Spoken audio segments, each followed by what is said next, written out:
Oh yeah, look at your screen. Tell me what is truthful about this map.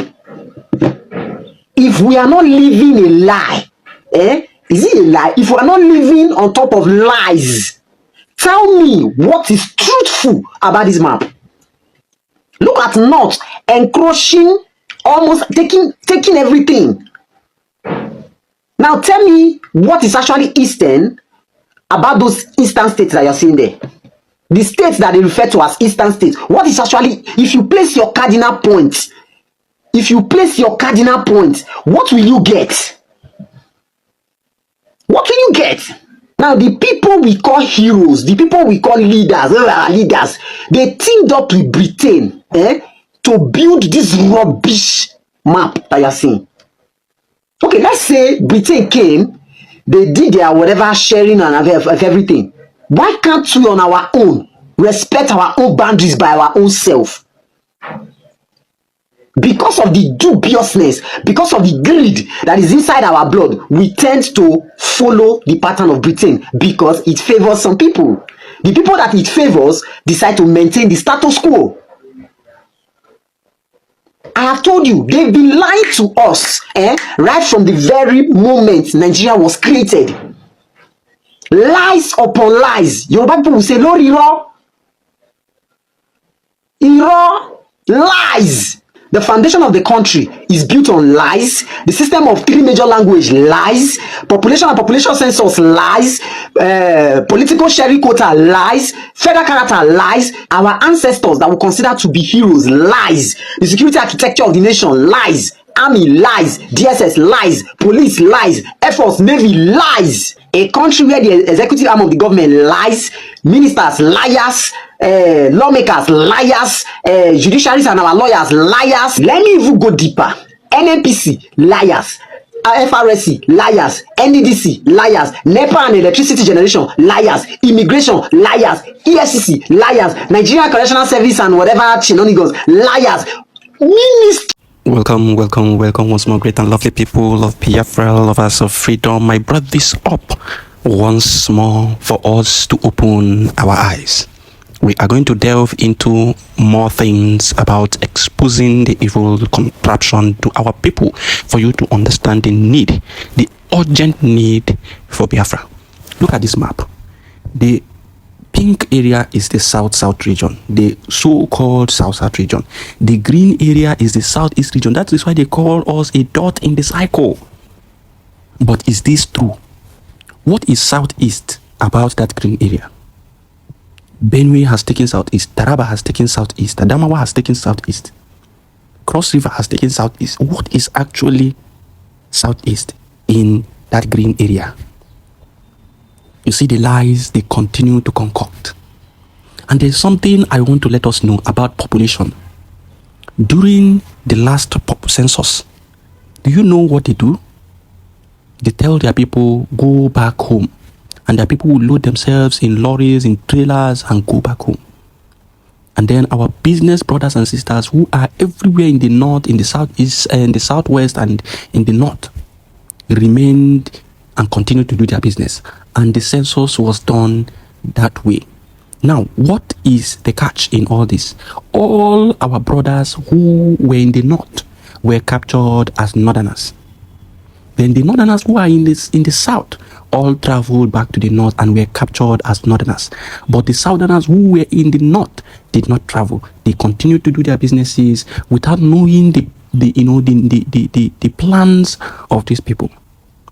Now, what did they do? Put the number of the Biafrans in the north and the true numbers of the northerners and the inflated numbers. They gave the north the highest number or the highest population in Nigeria, whereas in reality, Biafrans are the highest in number, in population.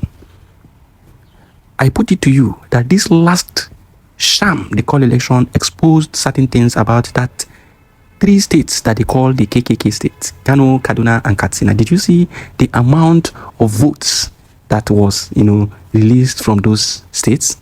That is to show you the corruption and the evil that they have been doing long before now. Long before now. And they continue to subjugate our people in so many different ways. They will tell you they hold the number. And that census has always been the reason why they continue to rig election against our people. Even when Ojukwu came out to vie for a position, they rigged it against him. They continue to use that number, they continue to use that census to collect so many things. Do you know that the sharing formula of Nigeria is whatever you generate as a state, you are going to send to the federal government, and the federal government is going to compile, bring all those things, all those internally generated money from every state, whether your state contributes 1 naira or 2 naira, or the states that contribute 5 naira or 10 naira or 20 naira, they bring everything together and they are going to share it 20, 50, 30. 20% to 20% of the total money will be shared amongst people who, as you bring more, you receive more. 50% goes equally. Everybody, all the states will receive equally. Then the remaining 30% will go to, population. States that are more populous will get more. States that are more populous will get more. So, in any case, what they are doing is the state that is subjugated is a state that works hard to bring in more. But in the end, they are giving less. That is 20%. So 20% of the total money generated monthly will be shared. Highest will go to the highest person that brings in more. Then 50% will be shared equally. If you like, bring 1 naira. If you like, bring 2 naira. That money will be shared equally and everybody will collect for 5 naira each. Now, the 30% remaining will go for people with higher population. And they have already used census to tell you that they are higher. So you are going to work and you are giving the north. All this while the east, the south is working and giving to the north. The north contributes nothing. If you look at their remittances, you will discover that they submit nothing. That is why they continue to subjugate you. That is why they continue to blame you for every wrong that they have done. That is why they continue to tell you that you are the cause of your own problem. That is why they continue to make you feel as though every problem emanating in Nigeria is caused by Biafrans. They continue to tell you that you are the reason for Biafra war. They continue to tell you that you are the reason for the first coup. They continue to tell you that it is an Igbo coup, whereas it is not. They continue to lie against you. Now I want you to hear this. If we want to teach the Biafra story in schools, I tell you, one of the reasons they stopped teaching history was that they couldn't tell our story. And now they can't tell the Biafra story. And we cannot tell the story of the coups properly. Now, a country with so many secrets that it cannot divulge cannot write history. It is wrong to talk about ignoring the Biafran story. But the injustices and the oppression that led to Biafra are still very much present and with us. You can't escape Biafra. And in fact, the reason we do need to continuously exhume the ghost of Biafra is that the ethnic principles on the basis of which we had to go to war are all pervasive in the Nigerian society of today. And our leaders do not appear to know what to do about them. They start from the wrong premises.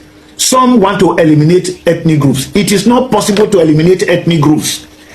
Now, which ethnic group is he talking about that they want to eliminate? It is clear. It is the Biafrans, the Igbos, those who represent Biafra. They are the ethnic group that these people want to eliminate. Now that is why we continue to tell you that everything is skewed against you in Nigeria. Every plan, every decision is skewed against you for you not to amount to anything. And so what do you do in a situation like this? You have to free yourself. And if you go the legal way to free yourself, these people will not allow you to do so. Look at the case of Mazi Nnamdi Kanu.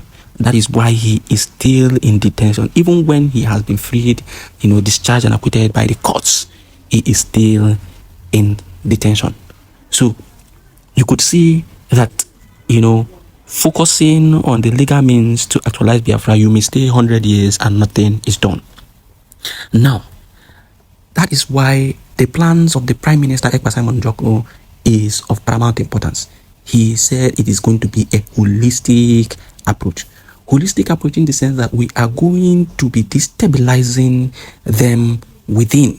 In the homeland, we are going to ensure that they are not settled in the homeland. We are going to ensure that all their forms of power against our people we neutralize all their powers, then we are also going to be engaging international community to understand that we are ready to stand on our own.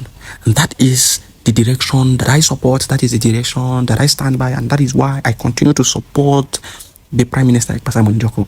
And hopefully, by the grace of God, he will join us soon to put things right. Because this crop of people, I don't understand their mentality. You know, they think as though things revolve around them. You know. So I really do not want to, attach myself to any of them. When they start thinking right, when they see the need to work together as siblings, as brothers, as sisters, then we can now align with them. We have talked to them, we have cautioned them, but yet none of them wants to come together to do the right thing. It is time to leave them to act in their stupidity and wait the return of the PM, Simon Ekpa Njoku. Thank you for listening. It is Biafra Fest.